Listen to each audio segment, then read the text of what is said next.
ಆತ್ಮೀಯ ಬಂಧುಗಳೇ, ಶ್ರೀರಾಮಚರಿತಮಾನಸ ಅಯೋಧ್ಯಾಕಾಂಡ. ಇದರಿಂದ ನಾವು ಚೌಪಾಯಿಗಳು ಮತ್ತು ದೋಹೆಯನ್ನು ತಿಳ್ಕೊಳ್ಳೋದಕ್ಕೆ ಪ್ರಯತ್ನ ಮಾಡೋಣ.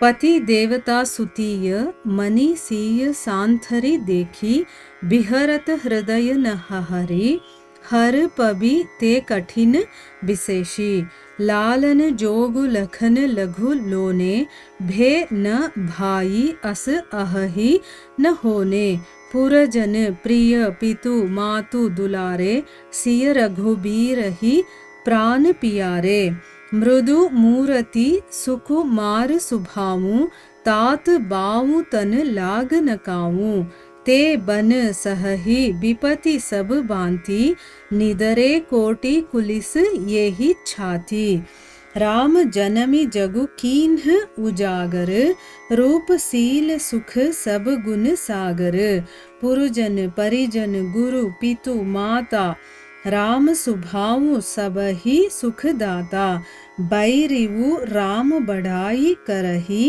बोलनी मिलनी विनय मन हरही सारद कोटि कोटि सत शेषा करी न सकही प्रभु गुण गण ಲೇಖ. ಇವು ಚೌಪಾಯಿಗಳು ಮತ್ತು ದೋಹೆ. ಈಗ ಇದರ ಅರ್ಥವನ್ನು ತಿಳ್ಕೊಳ್ಳೋದಕ್ಕೆ ನಾವು ಪ್ರಯತ್ನ ಮಾಡೋಣ. ಇಲ್ಲಿ ತುಳಸಿದಾಸರು ಹೇಳ್ತಾರೆ, ಭರತ ಸೀತಾದೇವಿಯ ತಂದೆ ಜನಕ ಮಹಾರಾಜ ಇದ್ದಾನಲ್ಲ, ಅವನಿಗೆ ಪ್ರಪಂಚದ ಭೋಗಗಳು ಎರಡೂ ಕೂಡ ಕರತಲಾಮಲಕವಾಗಿತ್ತು. ಮತ್ತೆ ಅವಳ ಮಾವ ದಶರಥ ಮಹಾರಾಜನ ಪ್ರತಾಪ ಐಶ್ವರ್ಯವನ್ನು ನೋಡಿ ದೇವರಾಜ ಇಂದ್ರ ಕೂಡ ಹೊಟ್ಟೆ ಕಿಚ್ಚು ಪಡ್ತಾ ಇದ್ದ. ಮತ್ತು ಅವಳ ಪ್ರಾಣನಾಥನಾದಂತಹ ಶ್ರೀರಾಮನ ಮಹಿಮೆಯಿಂದ ಬೇರೆಯವರು ಕೂಡ ದೊಡ್ಡವರಾಗ್ತಾ ಇದ್ರು.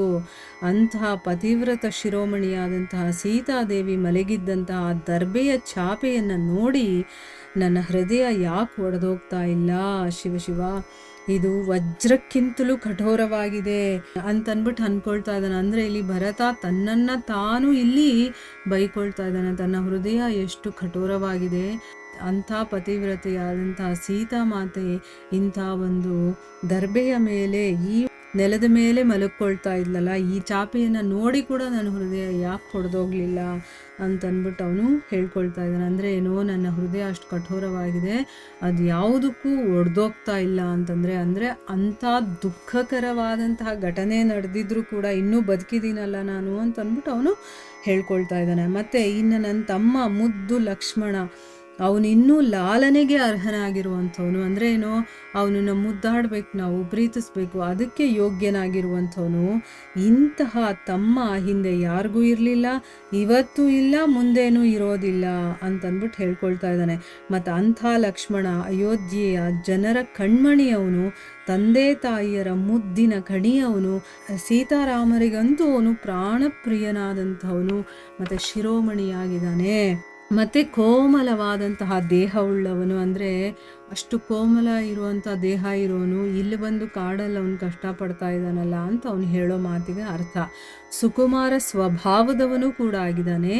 ಮೈಗೆ ಒಂದು ಸಾರಿ ಕೂಡ ಬಿಸಿ ಗಾಳಿ ಕೂಡ ತಗಲದವನು. ಅಂದರೆ ಅಷ್ಟೊಂದು ಸೆಕ್ಯೂರ್ಡ್ ಆಗಿ ಅವನು ಬೆಳೆದಿರುವಂಥವನು, ಅಷ್ಟು ನಾಜೂಕಾಗಿರುವಂಥವನು ಅಂತ ಅರ್ಥ.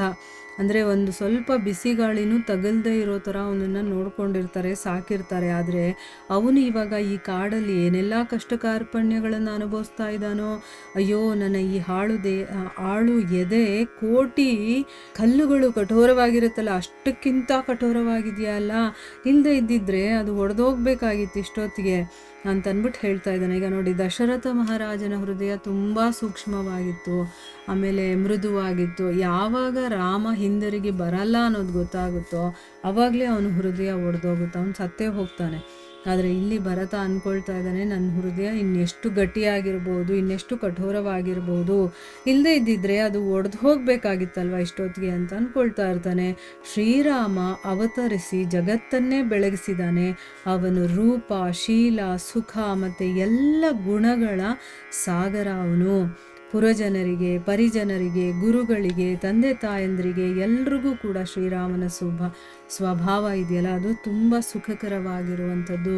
ಈಗ ನೋಡಿ, ಕೆಲವರ ಸ್ವಭಾವ ನಮ್ಗೆ ಇರಿಟೇಷನ್ ಆಗುತ್ತೆ. ಈಗ ಮನೆಯಲ್ಲೇ ತೊಗೊಂಡಾಗಲೂ ಕೂಡ ಬೇರೆ ಬೇರೆ ರೀತಿಯ ಸ್ವಭಾವದ ಜನರು ನಮ್ಮ ಮನೆಯಲ್ಲಿ ಇರ್ತಾರೆ ಅಲ್ವಾ. ಕೆಲವರು ಜೊತೆ ಇರಬೇಕು ಅಂದರೆ ಇರಿಟೇಷನ್ನು, ಅವರು ಯಾವಾಗ ಮನೆಯಲ್ಲಿ ಇರೋದಿಲ್ವೋ ಅವಾಗಲೇ ಚೆನ್ನಾಗಿರುತ್ತಪ್ಪ ಅನಿಸುತ್ತೆ. ಆದರೆ ಇನ್ನೂ ಕೆಲವರು ಹೇಗಿರ್ತಾರೆ ಅಂತಂದರೆ, ಅವ್ರ ಮನೇಲಿ ಇಲ್ಲ ಅಂತಂದರೆ ನಮಗೆ ಬೇಜಾರಾಗ್ತಾ ಇರುತ್ತೆ. ಅವ್ರ ಸ್ವಭಾವ ಆ ರೀತಿ ಇರುತ್ತೆ, ಅವ್ರ ಜೊತೆನೇ ನಾವು ಇರಬೇಕು ಅಂತ ನಮ್ಗೆ ಅನಿಸುತ್ತೆ. ಅಂಥ ಸ್ವಭಾವ ಇರೋ ಜನಗಳು ಇರ್ತಾರೆ. ಇಲ್ಲಿ ಶ್ರೀರಾಮನ ಸ್ವಭಾವ ಎಂಥದ್ದು ಅಂತಂದರೆ ಮನಸ್ಸಿಗೆ ಸುಖವನ್ನು ಕೊಡುವಂಥದ್ದು. ಈಗ ಬೇಕಾದಷ್ಟು ಗುರುಗಳು, ಸದ್ಗುರುಗಳು ಅಥವಾ ಸಾಧು ಜನರು ಇಂಥವರೆಲ್ಲ ಇರ್ತಾರಲ್ಲ, ಅವರು ಎಲ್ಲಾದರೂ ಬಂದಾಗ, ಅವರು ನೋಡಿದಾಗ ಅಥವಾ ಅವರ ಒಂದು ಇರುವಿಕೆ ಇದ್ದಾಗಲೇ ನಮಗೇನು ಅನಿಸುತ್ತೆ ಅಂದರೆ, ಅಯ್ಯೋ ಅವ್ರ ಜೊತೆ ಇರಬೇಕಪ್ಪ ಇನ್ನೂ ಅನಿಸುತ್ತೆ ನಮಗೆ. ಅಂದರೆ ಅವರು ಒಂದು ಅಟ್ಮಾಸ್ಫಿಯರ್ ಹಾಗೆ ಮಾಡಿಬಿಡ್ತಾರೆ. ಅವ್ರು ಇರೋ ಕಡೆ ಎಲ್ಲ ಆ ಅಕ್ಕಪಕ್ಕದಲ್ಲೆಲ್ಲ ವೈಬ್ರೇಷನ್ ಆ ರೀತಿ ಇರುತ್ತೆ. ಅಂದರೆ ಮನಸ್ಸಿಗೆ ಸಮಾಧಾನ, ಸುಖಕರ ಆ ರೀತಿ ಇರುತ್ತೆ. ಕೆಲವರು ಇವಾಗ ನೋಡಿ, ನಮಗೆ ಬೇಜಾರಾಗಿರುತ್ತೆ, ನಮಗಿಷ್ಟ ಆದವ್ರು ಯಾರಾದರೂ ಇರ್ತಾರಲ್ಲ, ಅವ್ರ ಜೊತೆ ಕೂತ್ಕೊಂಡು ಮಾತಾಡಿದಾಗ ನಮಗೆ ಸಮಾಧಾನ ಅನಿಸುತ್ತೆ. ಆ ರೀತಿ ಇರಬೇಕು. ಆ ರೀತಿ ಸ್ವಭಾವದವನು ಶ್ರೀರಾಮ. ಆಮೇಲೆ ಶತ್ರುಗಳು ಕೂಡ ಶ್ರೀರಾಮನನ್ನು ಕೊಂಡಾಡ್ತಾ ಇದ್ರು. ಮತ್ತು ಅವನ ನಡೆ, ನುಡಿ, ವರ್ತನೆ, ಅವನ ವಿನಯ ಇವೆಲ್ಲವುಗಳಿಂದ ಎಲ್ಲರ ಮನಸ್ಸುಗಳು ಕೂಡ ಸೂರೆಗೊಳ್ತಾ ಇತ್ತು. ಅಂತಂದರೆ ಅವನು ನಡ್ಕೊಳ್ಳೋ ರೀತಿನೇ ಹಾಗಿರ್ತಿತ್ತು. ಆಮೇಲೆ ಅವನು ಮಾತಾಡೋ ರೀತಿ, ಅವನಲ್ಲಿರುವಂಥ ವಿನಯ, ಇದನ್ನೆಲ್ಲ ನೋಡಿ ಎಲ್ಲರ ಮನಸ್ಸು ಕೂಡ ಅವನ ಕಡೆನೇ ವಾಲ್ತಿತ್ತು. ಇನ್ನೂ ಕೇಳಬೇಕು ಅವನ ಮಾತು ಅನಿಸ್ತಿತ್ತು. ಈಗ ಯಾರಾದರೂ ಕೆಲವರು ಮಾತಾಡಿದ್ರೆ ಇರಿಟೇಷನ್ ಆಗುತ್ತೆ, ಯಾವಾಗ ಇವ್ರು ಮಾತು ನಿಲ್ಲಿಸ್ತಾರಪ್ಪ, ಅವ್ನು ಮಾತಾಡಲಿಲ್ಲ ಅಂದ್ರೇ ಚೆನ್ನಾಗಿರುತ್ತೆ ಅಂತ ಅನ್ಸುತ್ತಲ್ವ. ಆ ರೀತಿ ಅಲ್ಲ, ಅವನ ಒಂದು ಮಾತು ಆಗ್ಬೋದು, ನಡೆ ನುಡಿ ಆಗಿರ್ಬೋದು, ಅದು ಎಲ್ಲರ ಮನಸ್ಸನ್ನು ಸೂರೆಗೊಳ್ಳುವಂಥದ್ದು. ಅಂದರೆ ಏನು, ಅವನಿನ್ನೂ ಮಾತಾಡಲಿ ಅಂತ ನಮ್ಗೆ ಅನ್ನಿಸೋದು. ಆ ರೀತಿ ಮಾತಾಡ್ತಾ ಇದ್ದ. ಕೋಟಿ ಸರಸ್ವತಿಯರು, ಶತಕೋಟಿ ಆದಿಶೇಷರು ಶ್ರೀರಾಮಚಂದ್ರನ ಗುಣಗಳನ್ನು ಇಷ್ಟೇ ಅಂತ ವರ್ಣನೆ ಮಾಡೋದಕ್ಕೆ ಸಾಧ್ಯ ಇಲ್ಲ. ಅಂದರೆ ಇಲ್ಲಿ ತುಳಸಿದಾಸರು ಏನು ಹೇಳ್ತಾ ಇದ್ದಾರೆ, ಈಗ ವಾಕ್ದೇವಿ ಯಾರು ಅಂತಂದರೆ ಸರಸ್ವತಿ, ಮತ್ತು ಶತಕೋಟಿ ಆದಿಶೇಷರು, ಒಬ್ಬ ಆದಿಶೇಷನಿಗೇನೆ ಸಾವಿರಾರು ಮುಖಗಳಿರುತ್ತೆ. ಇನ್ನು ಶತಕೋಟಿ ಆದಿಶೇಷರು ಅಂತಂದರೆ ಇನ್ನೆಷ್ಟು ಮುಖಗಳು. ಅವರೇನೆ ಶ್ರೀರಾಮನ ಗುಣ ಇಷ್ಟೇ ಅಂತ ಅವ್ರು ಹೇಳೋಕ್ಕಾಗಲ್ಲ. ಅಂದರೆ ಹೇಳ್ತಾ ಇದ್ರೆ ಅದು ಇನ್ನೂ ಇದೆ ಅಂತ ಅರ್ಥ. ಅಂದರೆ ಮುಗಿತಾನೇ ಇಲ್ಲ ಅವನ ಗುಣಗಾನ ಮಾಡ್ತಾ ಇದ್ರೆ ಅನ್ನೋದನ್ನ ಇಲ್ಲಿ ಹೇಳ್ತಾ ಇದ್ದಾರೆ. ಅಂದರೆ ಅಂಥವರೇ ರಾಮನ ಗುಣಗಾನ ಮಾಡೋಕ್ಕಾಗಲಿಲ್ಲ ಅಂತಂದಮೇಲೆ ನನ್ನಂಥವನು, ನನ್ನಂಥ ಸಾಮಾನ್ಯ ಜೀವಿ ಅವನ ವರ್ಣನೆಯನ್ನು ಹೇಗೆ ತಾನೇ ಮಾಡೋದಕ್ಕೆ ಸಾಧ್ಯ ಅಂತಂದ್ಬಿಟ್ಟು ಇಲ್ಲಿ ತುಳಸಿದಾಸರು ಹೇಳ್ತಾ ಇದ್ದಾರೆ. ಇಲ್ಲಿಗೆ ನಾವು ನಿಲ್ಲಿಸೋಣ. ಹರೇ ಕೃಷ್ಣ.